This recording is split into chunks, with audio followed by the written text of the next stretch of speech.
네, 안녕하십니까. 오늘 말씀은 마태복음 26장 1절에서 16절 말씀을 읽겠습니다. 요절은 13절, 내가 진실로 너에게 이르노니 온 천하에 어디에서든지 이 복음이 전파되는 곳에서는 이 여자가 행한 일도 어, 말하여 그를 기억하게 하리라 하시니라. 26장에서 오늘 말씀을 읽을 부분은 체포당하시기 이틀 전에 한 여인으로부터 값비싼 향유를 부음받는 사건의 말씀입니다. 예수께서 이 말씀을 다 마치시고 제자들에게 이르시되, 이 말씀이란 말씀은 24장, 25장 감람산 강화 말씀을 마치셨다는 것입니다. 이르시되는 예수님의 이 고난과 죽음과 부활에 대한 말씀으로 이 감람산 강화 전에 베드로의 신앙 고백 이후에 예수님께서 고난과 십자가 부활을 말씀을 하셨지 않습니까? 16장 21절, 17장 22절, 20장 18절에서 세 번 이제 이걸 예고하셨던 말씀입니다.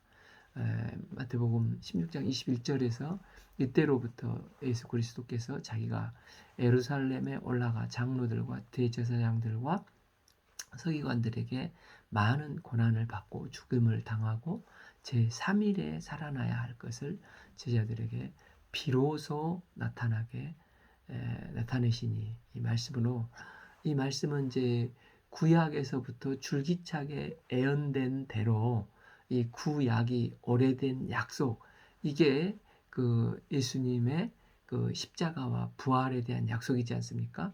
그래서 하나님의 이 계획의 성취가 이제 이틀 후면 일어나게 되는 것입니다. 마태복음 24, 25장의 감람산 광야에 정말 말씀이 그대로 이루어지기 위해서도 예수님의 고난과 십자가, 부활은 반드시 이루어져야 그것의 기초에서 장차 이루어질 종말도 이루어지게 되는 것입니다. 이 너희가 아는 바와 같이 이틀이 지나면 유월절이라. 이 말씀을 하실 때는 6월 1절 이틀 전이었습니다. 6월절은 애굽의 압제에서 벗어나 자유의 신분이 되는 그날을 첫 달로 삼는 유대력 아비벌, 곧 니산월로, 이제 우리 달력으로는 6월절 3일 있다 부활하셨으니까 3, 4월경에 부활절 예배가 있지 않습니까? 그래서 유대 달력 1월 14일에 시작하여 7일간 계속되지 않습니까? 우리가 잘 알다시피 6월절은 애굽의 10가지 재앙의 마지막 10번째 재앙과 밀접한 관련이 있습니다. 이틀이 지나면 6월절이라 인자가 십자가에 못 박히기 위하여 8일이라 이렇게 예수님 말씀을 하셨고, 예수님은 6월절에 대속의 죽음을 당해야 하심을 이제 말씀을 하십니다. 예수님은 이 십자가의 길을 한 걸음 한 걸음 뚜벅뚜벅 걸어가셔서 6월절에 하나님의 어린 양의 희생제물이 되어서 십자가에 못 박혀 죽으십니다. 예수님은 왜 다른 날도 많은데 꼭 6월절에 팔려서 그때 죽음을 하셔야 하셨습니까? 이는 구약에 이미 애언되어 있기 때문에 이를 성취하기 위해서입니다. 이스라엘은 애굽에서 노예 생활하다가 학대받고 죽어 마땅한 사람들이었습니다. 그러나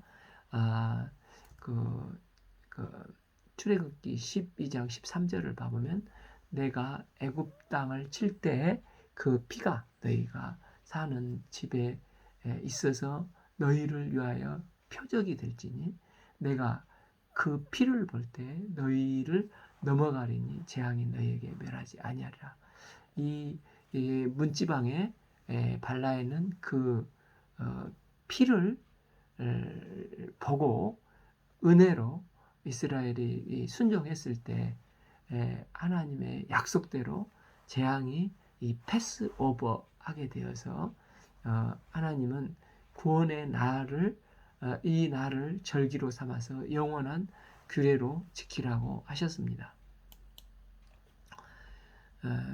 그 형식적으로 물론 많은 유대인들을 지키는 사람도 있었지만 그러나 경건한 믿음 있는 자들은 우리 대신 어린 양이 우리를 위해서 피 흘려 줬기 때문에 참 우리가 살 수가 있었고 또 이 피 흘림을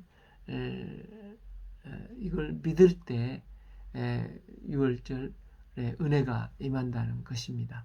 그 이사야는 그 53장에서 장차 오실 메시아가 이 어린 양과 같이 우리를 대신해서 피 흘려 죽게 됨을 그 피를 믿을 때 낫게 됨을 예언을 하셨습니다. 이사야서 53장 5절 그가 찔림은 우리의 허물 때문이요 그가 상함은 우리의 죄악 때문이라. 그가 징계를 받음으로 우리는 평화를 누리고 그가 채찍에 맞음으로 우리는 나음을 받았도다. 우리는 다 양 같아서 그릇 행하여 각기 제갈 길로 갔거늘 여호와께서 우리 모두의 죄악을 그에게 담당시키셨도다. 이제 그 약속대로 예수님께서 이 땅에 오셨을 때 세례 요한은 이 예수님을 보고 이튿날 요한복음 1장 29절에서 요한이 예수께서 자기에게 나오심을 보고 이르되 보라 세상 죄를 지고 가는 하나님의 어린 양이로다라고 고백을 했습니다. 이 어린 양이 유월절에 죽은 것처럼 어린 양을 예표하시는 예수님도 이 유월절에 하나님의 어린 양이 되어서 십자가에 죽으신다는 것입니다. 이게 하나님의 약속하신 말씀이고 이 하나님의 약속의 말씀은 반드시 성취되고 사람들이 막을 수가 없는 것입니다. 그런데 그때 어떤 돌발 상황이 발생했습니까? 3대 제사장들과 백성의 장로들이 가야바라는 대제사장의 관정에 모여서 이 사람들은 자기 딴에는 하나님을 섬기는 지도자라고 하는 사람들인데 참 아이러니한 게 하나님을 섬긴다고 하는 자들이 육신을 입고 오신 하나님을 죽이고자 하고 있는 것입니다. 삼위일체 하나님을 우리가 말할 때 성부 하나님, 성자 하나님, 성령 하나님 이렇게 말씀을 하지 않습니까? 예수님은 본체가 하나님이십니다. 빌립보서 2장 6절 그는 근본 하나님의 본체이시나 하나님과 동등됨을 취할 것으로 여기지 아니하셨다 말하고 있습니다. 4절 예수를 흉계로 잡아 죽이려고 의논을 하였다는 것입니다. 이들이 왜 성육신하신 하나님이신 예수님을 죽이려고 흉계를 꾸미는 것입니까? 예수님께서 공생의 기간 진리와 사랑으로 양떼들을 말씀으로 이렇게 가르치니까 너무나 갈급했던 사람들이 예수님을 따르고 예수님의 사랑에 은혜를 받는 것입니다. 지금까지 그들이 이 어떤 영적인 지도자들이었는데 그런데 이제 예수님이 오시니까 다 예수님께 몰려가니까 지금까지 누렸던 기득권 이 철밥통을 예수님께 뺏길 것 같아서 그 예수님에 대한 그 시기와 질투가 폭발해서 예수님을 잡아 죽이고자 흉계를 꾸미고 있는 것입니다. 문제는 이틀 후면 유월절인데 예수님께서 지금 예루살렘에 입성하실 때 종려나무를 흔들면서 옷을 벗어 길에다 깔아놓고 수많은 무리들이 호산나 호산나 찬송하리로다. 얼마나 열광적으로 예수님을 찬양하고 환영을 했습니까? 지도자들은 백성들이 예수님을 좋아한다는 것을 알고 있기 때문에 이 유월절에 예수님을 잡아 죽이면 백성들이 반기를 들을 거에 대한 두려움이 있었습니다. 말하기를 밀란이 날까 하노라. 명절에는 하지 말자 하더라. 그러니까 괜히 유월절에 예수님을 죽이려다가 오히려 우리가 화를 당할 수가 있으니 유월절에는 하지 말자, 상의를 한 것입니다. 그러니까 이들이 이거 뭐 유월절을 하지 말자 한 것이 유월절을 잘 지켜 하나님을 섬기고자 하는 것이 아니라 이것과는 전혀 상관없이 백성들로부터 비난받고 화를 당할까 하나님은 안중에도 없는 이런 악독한 자들이었습니다. 지금 감람산 종말 광화를 가르치시고 이 말씀을 이루기 위해서는 예수님은 반드시 이제 고난과 십자가 부활의 길을 가셔야 했습니다. 예수님은 이 유월절의 구약의 약속된 대로 하나님의 뜻을 성취하고자 지금 십자가의 길을 가고자 하고 있습니다. 그런데 종교 지도자들은 예수님을 죽이고자 하는 계획을 유월절 명절에는 피하고자 이렇게 흉기를 꾸미고 있는 것입니다. 이 서로 이게 반대되는 결정이 있는 것입니다. 만약 이들의 계획대로 예수님이 유월절에 죽을 수가 없으신다고 하면은 하나님의 말씀은 이루어질 수가 없는데 하나님의 말씀의 계획과 성취를 사람들이 그런데 절대 막을 수가 없는 것입니다.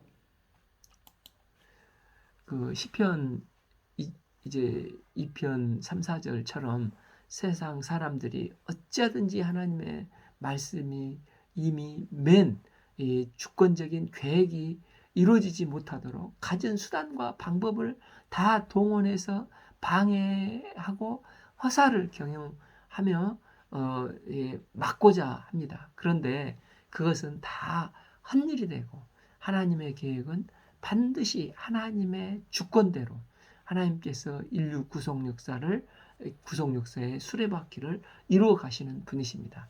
마태복음 24장 35절에서 천지는 없어질지언정 내 말은 없어지지 아니하리라 말씀하셨습니다.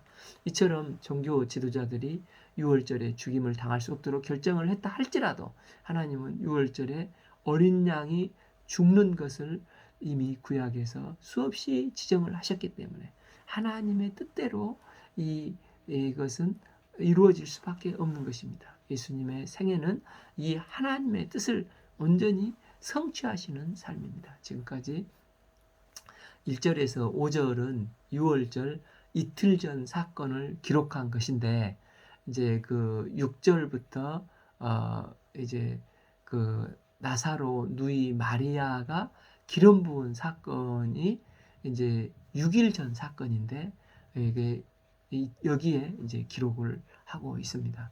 6. 예수께서 베다니 나병 환자 시몬의 집에 계실 때 17, 한 여자가 매우 귀한 향유 한 옥합을 가지고 나와서 식사하는 예수의 머리에 부으니라.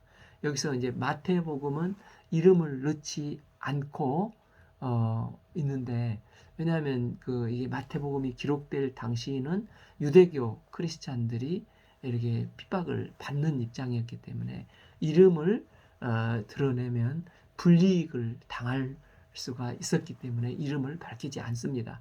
그런데 이제 AD 100년경 이렇게 저기가 요한복음을 쓸 때쯤에는 요한은 낱낱이 이름을 밝히고 많이 복음이 퍼져 있기 때문에 이런 일이 있고 요한복음에서는 이름을 다른 복음서에서 이름이 없는 것을 밝히고 있는 경향이 있습니다. 그래서 이제 사복음서 모두의 이 옥합을 깨뜨린 여인 말씀이 나오는데 요한복음 12장 1절 3절에서 요한은 이렇게 기록하고 있습니다. 6월절 엿새 전에 예수께서 베다니에 이르시니 이곳은 예수께서 죽은 자 가운데서 살리신 나사로가 있는 곳이라. 거기서 예수를 위하여 잔치할새 마르다는 일을 하고 나사로는 예수와 함께 있는 자 중에 있더라. 3. 마리아는 지극히 비싼 향유 곧 순전한 나드 한 근을 가져다가 예수의 발에 붓고 자기 머리로 그 발을 닦으니 향유 냄새가 집에 가득하더라라고 기록하고 있습니다.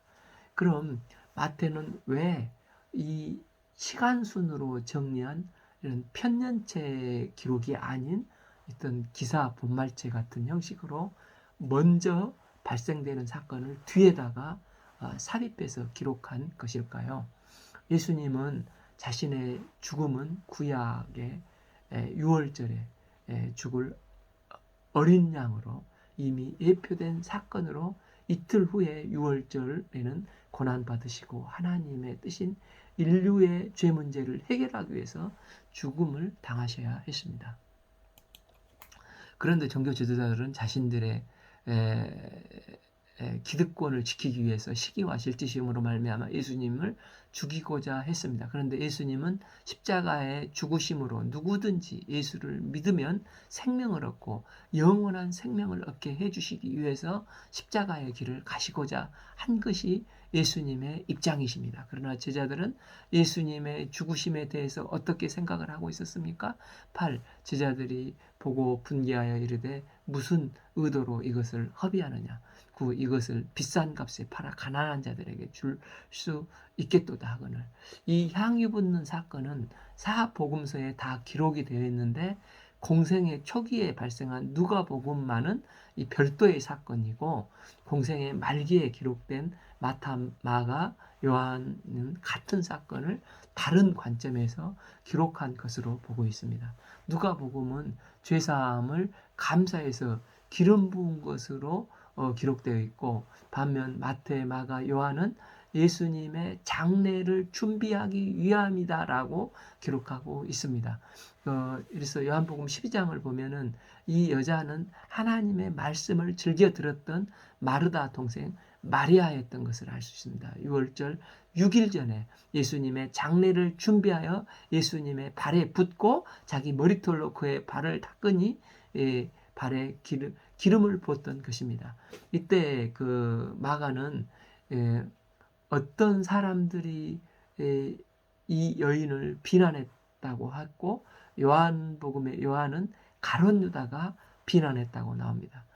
또 마태는 이제 8 제자들이 보고 분개하였다고 나오는 것을 볼 때 제자들이 다 그런 생각을 가지고 있었는데 특히 가룟 유다가 노골적으로 분개를 하고 있었던 것을 보게 됩니다. 본문의 제자들은 비싼 값에 팔려 가난한 자에게 나누어 주면 가난 문제가 해결될 것인데 왜 이렇게 허비하냐. 이 비싼 것을 기름 붓는 마리아를 책망하는 것입니다. 그들의 이 패러다임의 중심에는 뭐니 해도 돈이 있어야 가난한 문제도 해결되고 이 땅에서 행복하게 살지 이런 생각을 하고 있었던 것 같습니다. 그러나 예수님은 이 세상의 근본 문제는 어떤 돈 문제도 아니고 어떤 괴로움의 문제, 죽음 문제의 해결점은 돈으로 해결될 수 있는 게 아니고 범죄한 인간의 가장 근본적인 죄 문제가 해결되어야 한다는 것입니다. 그래서 이 죄 문제를 해결하기 위해서 예수님은 하나님의 본체이신 예수님께서 이 땅에 오셨고 이 죄 문제를 해결하기 위해서 세상 죄를 지고 가는 하나님의 어린 양의 모습으로 유월절에 피 흘려 대속하셔야 되는 거라는 것입니다. 그래서 마태가 일찍 발생된 문제를 늦게 기록하고 있는 것은 예수님의 죽음을 생각하고 있는 이 관점들, 종교 지도자들의 입장은 또한 아직 영적으로 무지한 제자들의 입장과 범죄한 인간의 근본 문제를 해결하기 위한 예수님의 뜻을 성취하고자 하나님의 뜻을 성취하시고자 십자가의 길을 가시려고 하시는 예수님의 서로 다른 입장을 비교를 하고 있는 것입니다. 지금 마리아는 왜 기름을 붓고 있습니까? 마르다는 마리아를 볼 때 마리아는 평소 말씀을 굉장히 듣기를 좋아했지 않습니까? 예수님은 베드로 신앙 고백 이후에부터 고난, 십자가, 부활에 대해서 여러 차례 그 제자들에게 말씀을 했습니다. 그런데 이 제자들은 이걸 전혀 이해하지 못하고 오히려 이제 예루살렘에 들어가면은 누가 좌청룡이 되고 우청룡이 될 것인가? 이것에만 관심이 있었습니다. 그런데 마리아는 이 말씀을 듣고 마음에 새기고 있다가 6월절 6일 전에 예수님께 값비싼 향유 나드 한 건을 가져다가 그 발에 붓고 머리로 발을 씻은 게 예수님에 대한 감사함과 또 향유를 붓는 이거 감사함으로 향유를 붓는 게 아닌가 여겨집니다. 이 향유가 얼마나 비싼 것입니까? 나드 한 근이 약 300데나리온인데 1데나리온이 하루 일당이라고 하지 않습니까? 그러면 10만 원쯤면은 300데나리온, 3천만 원에 해당하는 이 비싼 향유입니다. 그런데 이 여인은 옥합을 바삭 깨뜨려서 예수님께 온전히 부어드렸습니다. 마리아가 제정신입니까? 그 제자들도 비난을 하지 않습니까? 그녀가 왜 이런 행동을 하고 이 아까운 향유를 예수님께 부어드려 예수님의 발을 그 머리로 닦아 드리는 것입니까? 마리아는 나에게 구원과 영생을 주신 은혜가 너무나 감사했습니다. 나 같은 자를 대속하시기 위해서 이제 이 예수님이 6월절에 돌아가신다고 하니까 그녀는 가만히 있을 수가 없었던 것입니다. 예수님이 날 위해서 돌아가신다니 나에게 가장 소중한 것을 드려야지. 그녀는 이 값비싼 나두 한 근이 전혀 아깝지가 않았습니다. 그러면서 예수님의 죽음을 기념하기 위해서 지금 마리아는 값비싼 옥합을 깨뜨리고 있는 것입니다. 그런데 제자들은 특히 요한복음에서 유다의 관심은 주님의 대속의 죽음에는 전혀 관심이 없고 돈에 관심이 있는데 마치 이는 어머니의 눈물을 돈으로 계산하는 것 같은 이제 같이 이 여인을 비난하고 있는 것입니다. 그러나 지금 이 여인의 관심은 무엇입니까?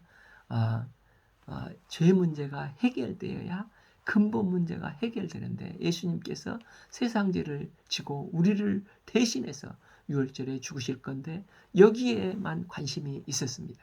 그는 대속 문제가 근본적인 문제 해결점이라는 것을 인지하고 있었지 않았나 이렇게 생각이 됩니다. 그래서 예수님의 죽음을 기념하여 감사를 하고 있습니다. 우리가 물질로 가난한 자를 돕는 것도 물론 귀하지만 그러나 한 번밖에 없는 예수님의 죽으심의 그 가치의 그 죄 문제를 해결해 주신 것을 알고 이걸 소중히 여기고 아낌없이 주님께 바치고 기념하는 그래서 생명들을 주님께 인도하여서 그 영혼들이 구원받는 구속 역사에 쓰임받아야 되는 이유가 바로 여기 있습니다. 예수께서 아시고 그들에게 이르시되 너희가 어찌하여 이 여자를 괴롭게 하느냐 그가 내게 좋은 일을 하였느니라. 11 가난한 자들을 항상 너희와 함께 있거니와 나는 항상 함께 있지 아니하리라.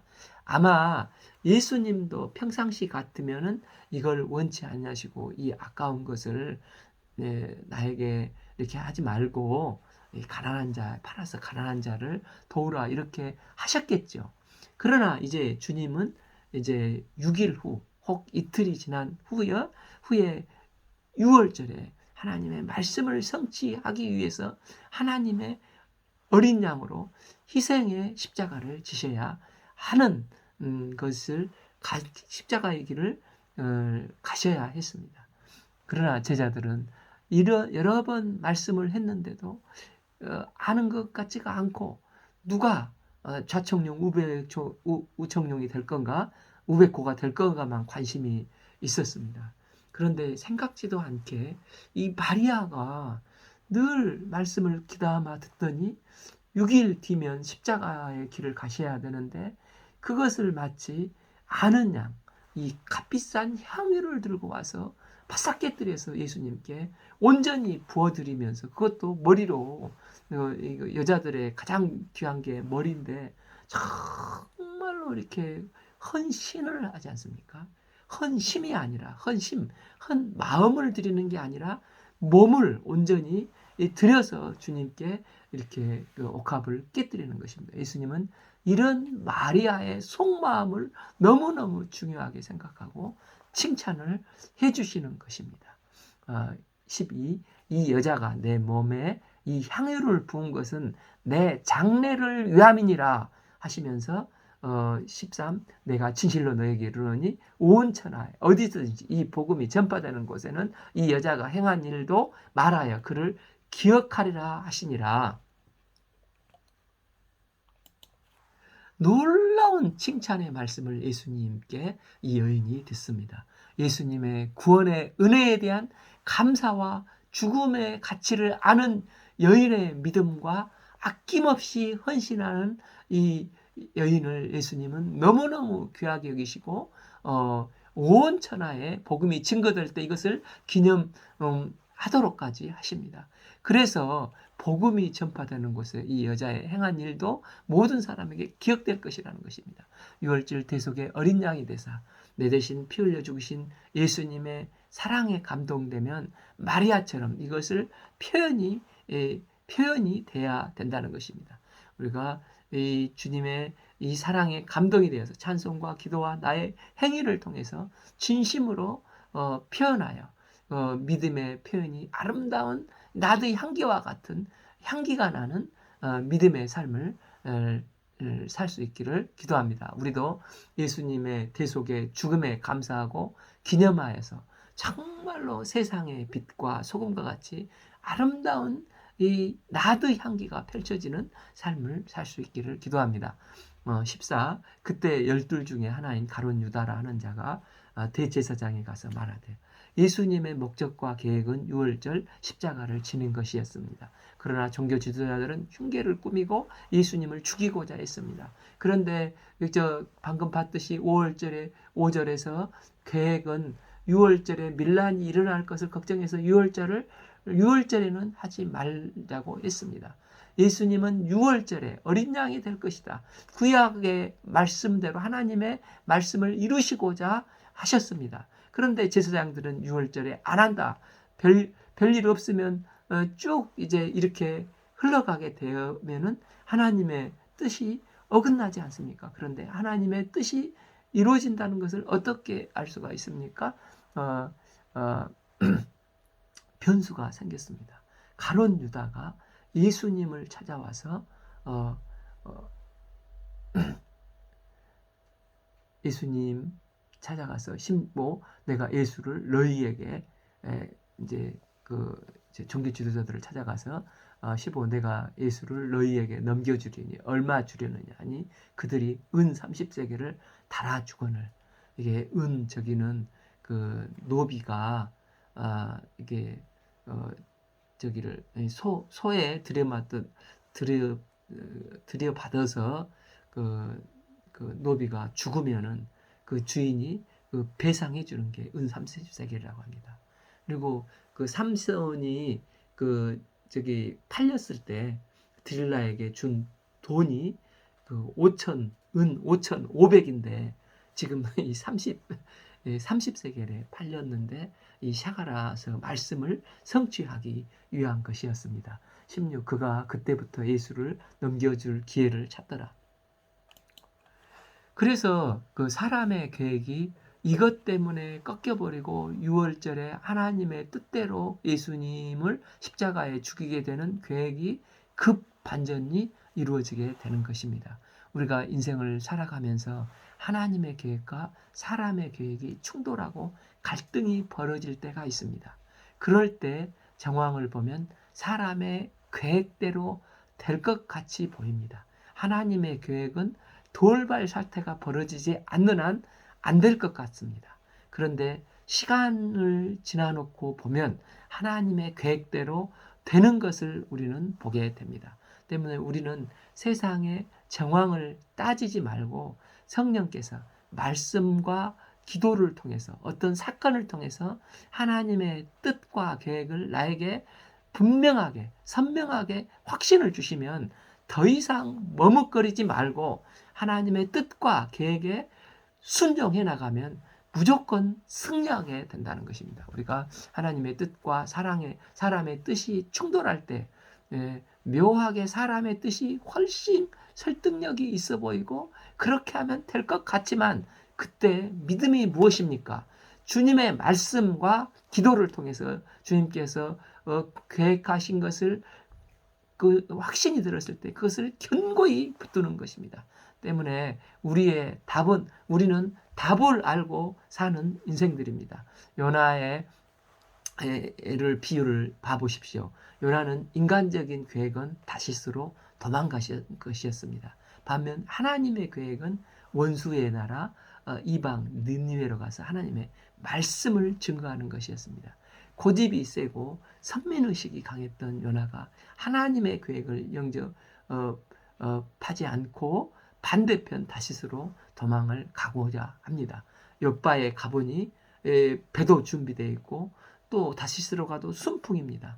이 모든 게 잘 되는 것 같고 순조롭게 계획대로 되는 것 같습니다. 그래서 그는 잠을 잤지 않습니까? 그러나 도중에 어떤 일이 벌어졌습니까? 큰 풍랑이 일고 고깃배 속에서 죽을 고생을 다하고 결국은 니느웨로 가서 복음을 증거해서 하나님의 뜻을 이루지 않습니까? 주님의 뜻과 계획대로 결국은 되는 것입니다. 우리 인생도 고생을 자초하지 말고 하나님의 말씀을 듣고 하나님의 계획이 명확하고 선명한 계획에 확신이 있으면 그 길을 무조건 순종해 갈 수 있기를 기도합니다. 시행착오하지 말고 시행착오하지 않는 방법은 오직 말씀을 듣고 주님께서 주신 확신의 말씀을 붙들고 하나님의 계획에 순종할 때 흔들리지 않는 주의 종이 될 것을 믿습니다. 나를 향한 하나님의 뜻은 반드시 이루어지게 됩니다. 오늘 말씀은 마태복음 26장 1절에서 16절 말씀을 읽겠습니다. 감사합니다.